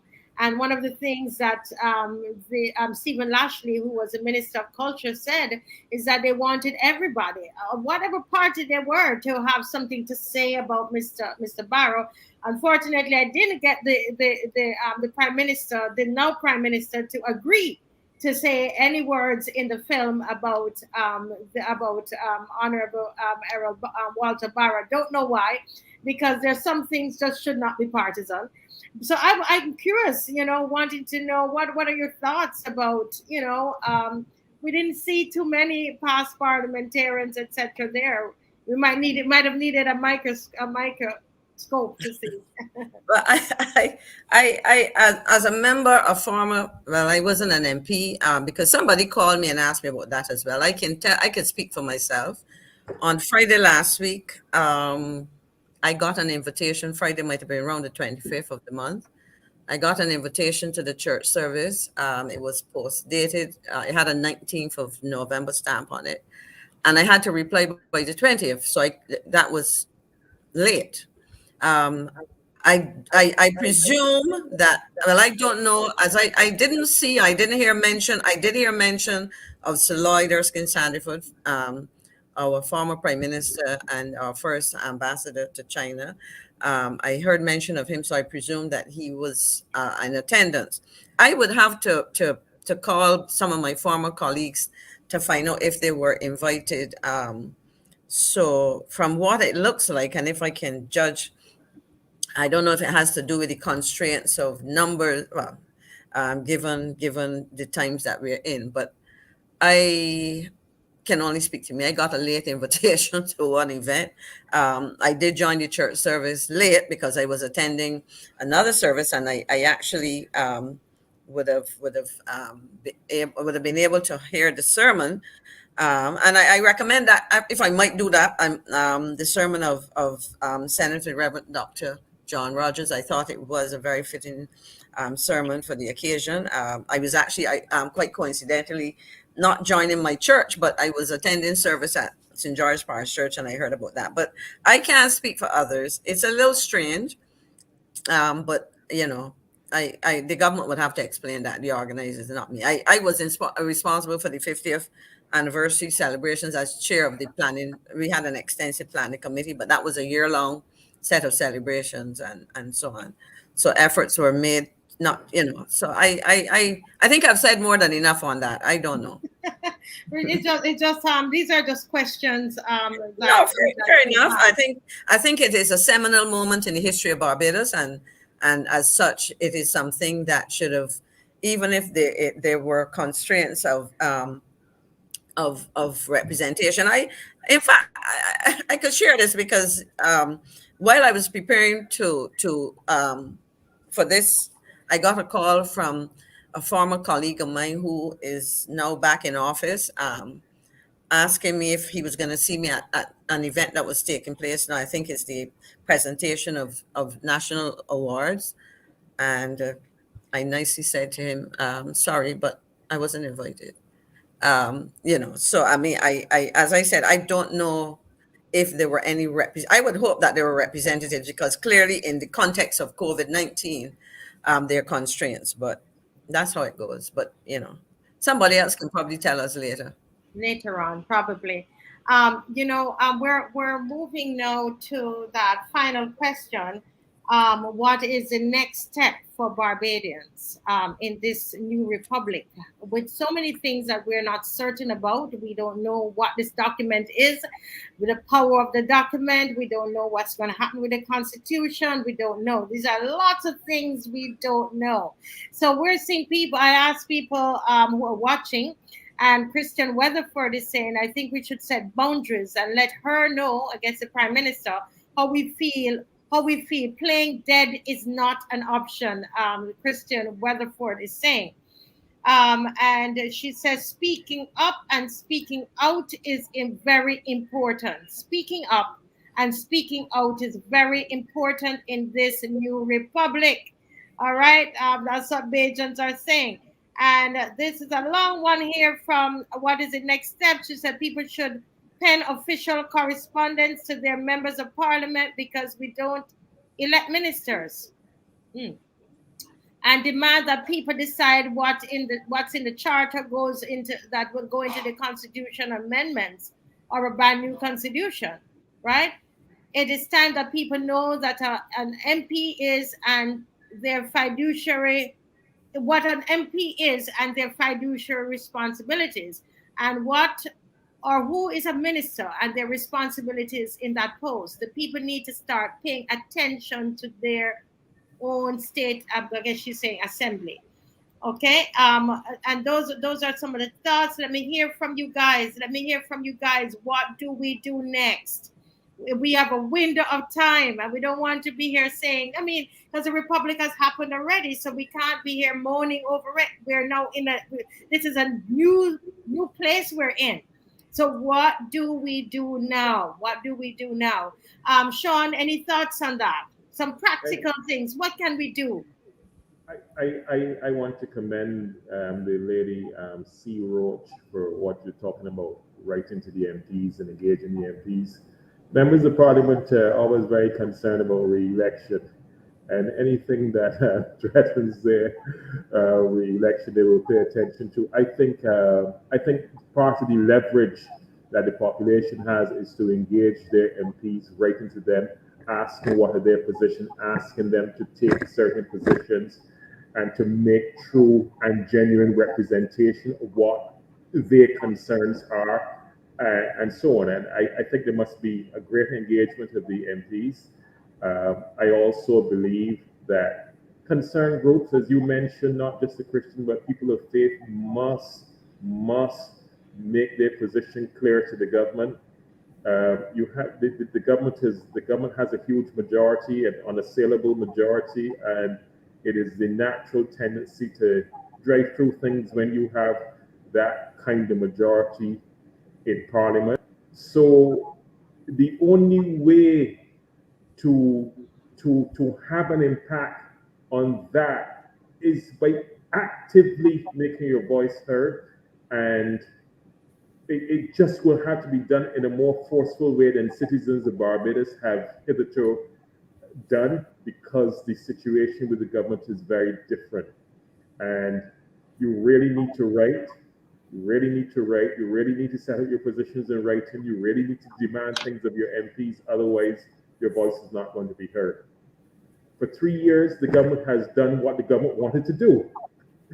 And there's no reason to change that approach now. So if you want that to change, you really have to insert yourself in the process, insert your concerns and what you genuinely hold and sincerely hold as a belief. You have to insert that into the process. Okay, thank you so much. So your thing is to write the MP because the election is coming up.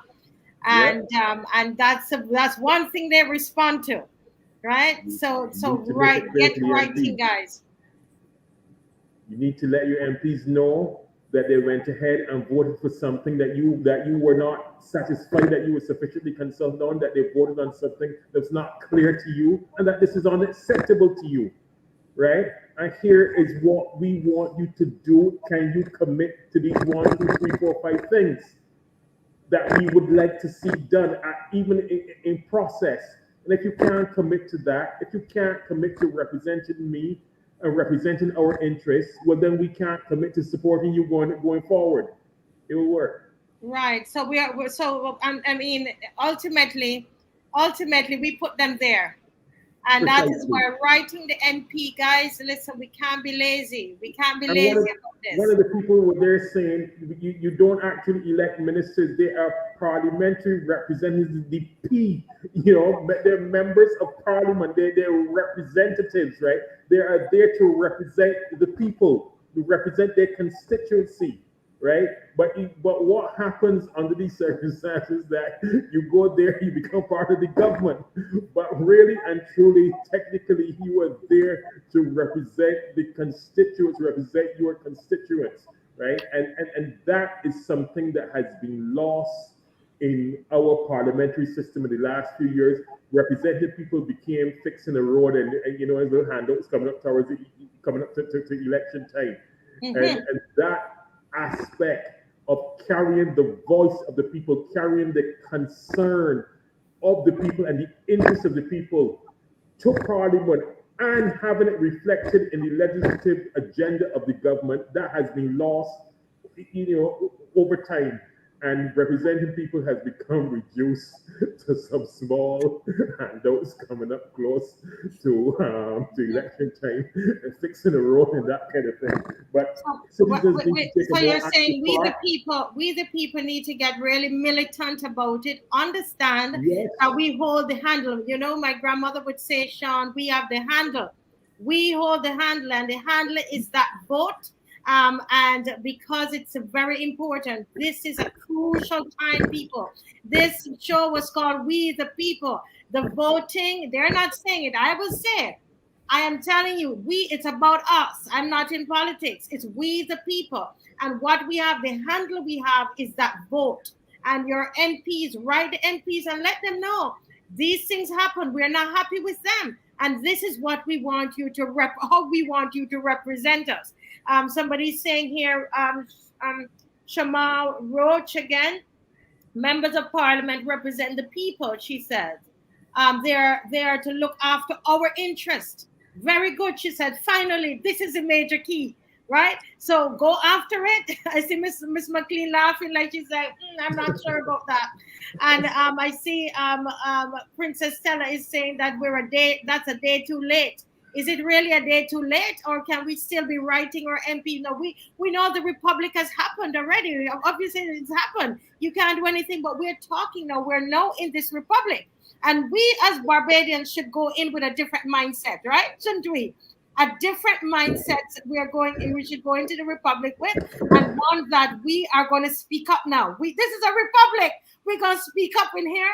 We're going to write and so on. Ms. McClean, what are your thoughts about that? I see a little smirk on your face. Yeah, but no, I was smiling because I think a lot of what we're hearing is exactly correct. But I want to go, in fact, I want to capture all of that in what I would consider a bigger frame, because it is important that we do those things.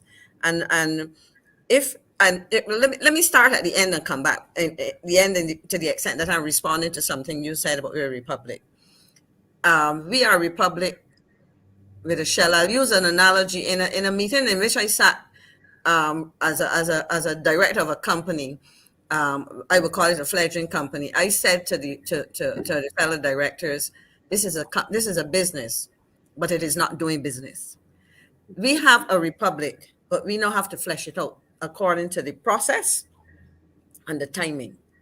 And therefore, all that you said about the need to ensure that the contributions of Barbadians across the spectrum, across different interest groups, demographic groups, etc., those things are not only heard, but captured, and if not captured, explain why they're not captured. In other words, you have to be active in this process. But I want to say that to do that, it makes me ask the question, if we say that we are proud to be a republic, and we're proud and there's pride in that status, what does that translate into in terms of the individual citizen? And it has to be pride in self. And if we take pride in ourselves as citizens, then we have to lose the apathy, because when we talk about elections and government and so on, there's apathy. If you look at the voting patterns, if you look at the level of attention paid to issues, people are talking about this after the fact, because we didn't have a large time frame, but it was not important. People started to hear some others comment, and then people say, aha, I better go and try to understand this. But if you have a citizen that, and I don't like to use, and I'm not going to use it, we hear the Americans use an expression, if we have citizens that are awake, I'm not using that term, people that are awake and interested and being active. The charter talks about active participation and so active citizens. If we say that we want to make this republic, this new status of controlling finally and fully our destiny, because I mean a lot of it was the situation for the last 55 years pretty much, but if we say that we have now shed all of the trappings that made us less than fully independent, then we have to grasp our destinies in our hands. And our destinies are about shaping the political systems and all of these things. So at the end of the day, I think people need to make a commitment to be active. And one way to demonstrate that commitment in a very tangible way is to say to government, okay, wait, you said that you were happy to rush this to a point where we have put the shell or the skeleton in place. We have to fill it out. And therefore, in the process of filling it out and building out this republic, as will be seen by the kind of constitution that we craft, let us start there. Let us start there and say, let us go back to this charter. It went to Parliament, it can go back again. I have seen governments, and certainly in the case of this administration, go back over pieces of legislation in a very short time frame. So if you have a resolution that you went and people start to read it and figure that there's something sinister or even if it's something missing, let us go back and look at this. If we say that this is going to feed in to the crafting of the constitution that will be the republic constitution, that this so-called repatriated constitution, let us effect this in a way that is not lip service. It is not glitz and glamour and surface symbolism and whatever else, but there's genuine consultation and buy-in to what the citizens have to say, and not necessarily a few people keeping a lot of noise, purportedly claiming that we have to take into consideration the rights of all, but trampling on the rights of the majority in a lot of ways. Because you see, people are probably afraid to say that. But one of the things that has concerned me is that there's some voices that we hear, and they become very dismissive, even though their voices may not represent the majority. And I am very supportive of protecting the rights of all people, but I am also very concerned that in saying that we're doing that, we trample on the rights of a lot of people. And in order to protect all of us, whether we're talking about the disabled, the young, the old, the indigent, or whatever, we need to have serious consultation and not a position where people are ramming things down their throat and it comes across as even parties to the process, because they're part of government, don't seem to have because you hear things on the ground, huh? And some people sometimes express concern, not me, Bosie, does the other people, this is being done, and I will leave that there. But in essence, we want our members of parliament and all of those who aspire to recognize that when they represent us, they need to represent us. So in other words, you cannot surrender that responsibility. Whether you're a backbencher or an MP and a minister, or whether you take a seat in the Senate, you accept, like I did, for example, an honor to sit in the Senate of Barbados, that you go and you make up a number. That's not what we want. We want to be able to say that when people commit, and that applies at the political level. I also will say that and this is what is the next step for me. That's why I said I'm looking at a bigger picture. When we look at this, we want people who assume positions of power, whether it is in the church, whether it is in non-governmental organizations, whether it's in the private sector, whether positions of decision-making, that you make those decisions in the interest of the people of this country. And in the best interest of all, not to feather your nest, not to protect a few or to empower or make rich a few people, but to make sure that we do this. And I think that to me is the next step. We need to engage as true citizens of this country, concerned about making sure that we make it the best place to live now and for generations to come. Thank you so much. Thank you, Ms. McClean. Thank you, Sean. Very informative. And I think very, very, very timely. And I love how we're ending on, some practical things that we can do. And we're talking here about, I'm just going to review a couple of them before we close. Writing your MPs. That was very, very strong. Somebody talked about town hall meetings. And, some of you, to organize things. Organize something. Do something. Do something. Let's change our attitude in this new republic. Let's become active with citizens, active and positive, doing something positive for the country. Yeah, let's commit to be active. Let's vote. Remember, it's important. It's important. And we're dealing with the MPs, and we're dealing if what the MPs, what we sent to the MPs, and we're not seeing any changes, well, just take out everybody. And I will say it. The others are too polite to say it. Get rid of those main people. We can get rid of the prime minister. Get rid of her. Get rid of her. Vote her out. That is this show is about we the people. And that's what we can do. Use that. Use your vote. Get rid of her. You think that it's not going to work. Somebody's saying that if we write the MPs, she's not going to listen to them. Well, elections coming up. Get rid of her. It's very, very, very, very simple. That's a solution to the problem. Get rid of her, right? Hold them accountable, guys. Hold them accountable. Go back. You can read. That's a good thing about Barbados. The literacy rate is high. Read. Go and read, and if you don't know, ask somebody else. Collect all the things that were promised and said. Look it over and hold them accountable. We have the handle. Elections is coming up, guys. Elections will be here. Vote. Write your MP. Make a difference. Become active citizens. Okay. All right. God bless you all. See you all tomorrow at 1 p.m. at our regular time on Wednesday, 1 p.m. for the Marcia Week show. Thank you so much, Ms. McClean and Sean Tudor. Very informative session. Thank you so much. God bless you. Thank you very much for having me. Bye-bye.